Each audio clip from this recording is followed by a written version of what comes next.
दिल्ली के chief minister हैं वो कहते हैं, वो सवाल उठा रहे हैं। उन्होंने कहा कि ये जो अंधाधुंध लोग आएंगे, बीजेपी उन्हें नागरिकता देगी, उससे थेफ्ट, रॉबरीज, रेप बढ़ जाएगा। दिल्ली के मुख्यमंत्री अपने भ्रष्टाचार के उजागर होने से अपना आपा खो बैठे। आपके घर के पास मैं पूछना चाहता हूँ देश के लोगों से, अगर आपके घर के पास पाकिस्तानी आके झुग्गी लगा के बैठ गए, आप पसंद करोगे? पता नहीं वो कौन लोग हैं, क्या हैं, सारी कानून व्यवस्था चरमरा जाएगी, चोरियां, डकैतियां, बलात्कार बढ़ेंगे हमारे देश के अंदर। उनको मालूम नहीं है कि ये सारे लोग आ चुके हैं, आज भारत में ही रह रहे हैं, और इतनी ही चिंता है तो वो क्यों बांग्लादेशी घुसपैठियों की बात नहीं करते, रोहिंग्यास का विरोध क्यों नहीं करते हैं? क्योंकि वो वोट बैंक की पॉलिटिक्स कर रहे हैं कि रोहिंग्या जो है शरणार्थी हैं ये, और शरणार्थी को बसाने की जिम्मेदारी हुकूमत की है, उनको जगह देने की जिम्मेदारी केंद्र सरकार की है। तो केंद्र सरकार इनको जगह दे दे, बसा दे, कहीं यहाँ से चले जाएंगे। तो हमने तो इनको बसाया नहीं है, वहां वो झुग्गियों में जिस हालत में रह रहे हैं गर्मी के अंदर, उनके पास खाने को नहीं है। तो एक इंसानियत का तकाजा है, अगर आप उनको वहां से हटाएंगे तो कोई ना कोई तो जगह देंगे, या उसी में से कोई एक जगह साइड में आप दे दो, या कोई ना कोई उनको रास्ता तो देंगे। हम लोग तो क्योंकि दिल्ली सरकार में है, मेरी विधानसभा पड़ती है, तो मैं ऐसे उनको कैसे बेघर कर दूं, कैसे उजाड़ के कहाँ जाएंगे वो? सिर्फ जो हिंदू शरणार्थी आए, जो बौद्ध शरणार्थी आए, जो जैन, पारसी और क्रिश्चियन शरणार्थी, इसी का विरोध कर रहे हैं। 50 में आ गए, 60 में आ गए, 70 में आ गए, 80 में आ गए, आज भी नागरिकता नहीं है, अपने नाम से प्रॉपर्टी नहीं ले सकते, मतदान नहीं कर सकते। क्यों? क्या गुनाह है उनका? दिल्ली के चीफ मिनिस्टर हैं वो कहते हैं, वो सवाल उठा रहे हैं। उन्होंने कहा कि ये जो अंधाधुंध लोग आएंगे, बीजेपी उन्हें नागरिकता देगी, उससे थेफ्ट, रॉबरीज, रेप बढ़ जाएगा।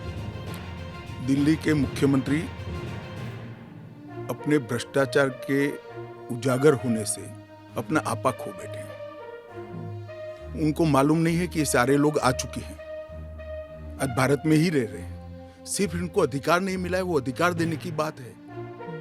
2014 तक जो आ गए, इनको नागरिकता देनी है, और इतनी ही चिंता है तो वो क्यों बांग्लादेशी घुसपैठियों की बात नहीं करते, रोहिंग्यास का विरोध क्यों नहीं करते हैं? क्योंकि वो वोट बैंक की पॉलिटिक्स कर रहे हैं। दिल्ली के चुनाव उनके लिए लोहे के चने चबाने जैसे हैं। मैंने प्रेस कॉन्फ्रेंस की थी, उसके ऊपर उन्होंने बयान जारी किया है। मैंने उनका बयान सुना, माननीय गृह मंत्री जी का। अपने पूरे बयान में जो प्रश्न मैंने कल उठाए थे, उसका किसी भी एक भी प्रश्न का उन्होंने जवाब नहीं दिया। उन्होंने केवल मुझे गाली गलौज किया है। मैं इम्पोर्टेंट नहीं हूँ, देश इम्पोर्टेंट है, देश के 140 करोड़ लोग इम्पोर्टेंट है, उनकी बात करते हैं। ये मेरा कल मूल प्रश्न था। उनके लिए घर कहाँ से आएंगे जो आप इतनी बड़ी संख्या में पाकिस्तान से, बांग्लादेश से लोगों को लाके अपने देश में बसाना चाहते हो, माइग्रेशन करवाना चाहते हो? इसलिए वोट बैंक की पॉलिटिक्स कर रहे हैं। नौकरी का कहां सवाल है, वो ऑलरेडी यहाँ है, और बांग्लादेशी नौकरी का अधिकार नहीं मार रहे हैं क्या? रोहिंग्यास नहीं मार रहे हैं? इनके लिए तो आप कभी नहीं बोले भाई। सिर्फ जो हिंदू शरणार्थी आए, जो बौद्ध शरणार्थी आए, जो जैन, पारसी और क्रिश्चियन शरणार्थी, इसी का विरोध कर रहे हैं। ये क्या बदतमीजी है कि बांग्लादेश के, पाकिस्तान के और अफगानिस्तान के लोगों को हमारे देश में लाके बसाएंगे और उनको, हमारे बच्चों के हक के रोजगार उनको देंगे। कह रहे हैं कि आप अपने नागरिकों को नौकरी नहीं दे पा रहे हैं, और इनको आप स्मिता जी वो पार्टीशन के बैकग्राउंड को भूल गई हैं। शायद उनको जो निराश्रित आए थे, जो रेफ्यूजीज आए थे, इनके परिवार के साथ एक चाय पीनी चाहिए।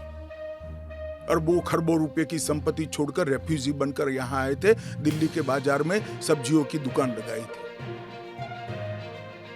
मोदी जी ने विभाजन की विभीषिका का दिन मनाकर उसको हिस्ट्री का हिस्सा बनाया। अमानतुल्लाह खान ने रोहिंग्या घुसपैठियों को बसाने का काम किया। 10,000 रुपए महीना देने की जो बात वहां पे आई, दिल्ली के सरकार में जुड़े हुए लोगों के द्वारा, आम आदमी पार्टी के लोगों के द्वारा, रोहिंग्या और बांग्लादेशी घुसपैठियों के आधार कार्ड, राशन कार्ड बनवाने की बात, उनके कैंप लगवाने की बात, इसके बारे में आज तक अरविंद केजरीवाल ने मुंह क्यों नहीं खोला, जवाब क्यों नहीं दिया?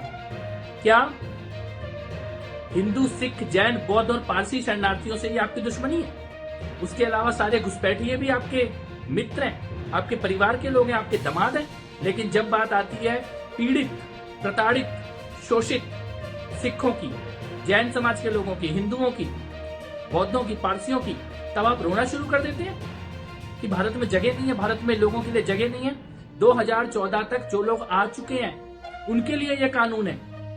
तो इसमें इस प्रकार का भय का वातावरण बनाने की क्या आवश्यकता है? शर्म आनी चाहिए आपको। और ये आपका विशैलापन, आपकी धूर्तता, आपकी इस प्रकार की शत्रु की मानसिकता हिंदू शरणार्थियों के प्रति, सिख शरणार्थियों के प्रति, बौद्ध, जैन, पारसी शरणार्थियों के प्रति आपकी ये जो शत्रु मानसिकता है, ये उजागर हो चुकी है कि सीएए मुसलमानों को देश से निकालने के लिए है, भाजपा पार्टी है वो मुस्लिम विरोधी है। कितने पागल लोग हैं। मतलब ये क्या सीए नया है? नागरिकता संशोधन जो बिल है, वो कानून है, वो 1955 से बना हुआ है। कितने बेवकूफ हैं ये पार्टी थोड़ी है, ये देशद्रोही साबित हो गया है। गम नहीं बर्बादियों का है खुशी इस बात की, जितने दुश्मन देशद्रोही थे सब नजर में आ गए। ये सब आ गए नजर में कि ये लोग कितना बहका रहे हैं। सीए क्या है? सीए उन अल्पसंख्यकों के लिए है जो हमारे पाकिस्तान, अफगानिस्तान और बांग्लादेश में जो हमारे अल्पसंख्यक भाई रहते हैं, हिंदू भाई रहते हैं, जो बौद्ध हैं, पारसी हैं, सिख हैं, ईसाई हैं, उनके ऊपर जुल्म होते हैं। उनकी बेटियों को 2-2 महीने वो लोग कैद करके रखते हैं और फिर छोड़ देते हैं। उन लोगों के लिए ये सीए लाया गया है जो लोग 2014 से 31 दिसंबर तक पहले हमारे देश में शरण ले लिए। उन शरणार्थियों के लिए है, घुसपैठियों के लिए नहीं है। घुसपैठियों को तो हम एक एक करके बाहर निकालेंगे। और जब सीए का मामला शांत होने लगता है तो विपक्षी पार्टियां ये कहती हैं कि सीए को एनआरसी से जोड़कर दिखा के कहती हैं कि इसे जोड़ के दिखाती हैं, और कभी एनपीआर को बोलती हैं कि ये एनआरसी का पहला चरण है, इससे तुम्हें बाहर निकाल दिया जाएगा। मैं वही तो आपको बताना चाह रही हूँ कि ये पार्टियां जो हमारे जो मुसलमान भाई हैं उनको बहका रही हैं, और जो और भी लोग इनके बहकावे में आ रहे हैं वो इनके बहकावे में बिल्कुल ना है। एनआरसी भी देश हित में है, एनपीआर भी देश हित में है, सीए भी देश हित में है, और राष्ट्र हित में जो भी कानून बनेगा हम मुसलमान उसका समर्थन करेंगे। हम समर्थन करते हैं जो हमारे देश हित में, राष्ट्र हित में जो भी कानून बनेगा हम उसका समर्थन करते हैं। मैम, अब जैसे कि अब सीए को लेकर ये लोग इतना बवाल फैला करते हैं, अब एनपीआर को लेकर भी ममता बनर्जी कहती हैं कि ये पश्चिम बंगाल में नहीं आएगा, वहाँ कांग्रेस शासित राज्य है, वो ये कहते हैं कि एनपीआर हम अपने राज्यों में लागू नहीं होने देंगे। जो घुसपैठियों के बल पे सत्ता चला रहे हैं वो तो यही कहेंगे ना। जब चोरों को निकाला जाएगा देश से तो वो तो यही कहेंगे ना। ममता बनर्जी कौन सी सीधी है? घुसपैठियों के बल पे राज कर रही है, और जिन प्रदेशों में जिन राज्यों में कांग्रेस की सरकार है वो भी घुसपैठियों के बल पे राज कर रहे हैं। तो उन्हें तो दर्द हो गई पेट में उनके कि किस तरीके से, मतलब अब तो देश हमारा एक नंबर का स्वच्छ, सादा, बिल्कुल साफ हो जाएगा हमारा देश। हमारा हिंदुस्तान एक सबका, हिंदू, मुस्लिम, सिख, ईसाई सबका देश है। हम हिंदुस्तानी हैं और हमारा देश पूरी दुनिया में हमारे जैसा देश नहीं है, इसलिए उन लोगों के पेट में दर्द हो रहा है और वो लोग भड़का रहे हैं।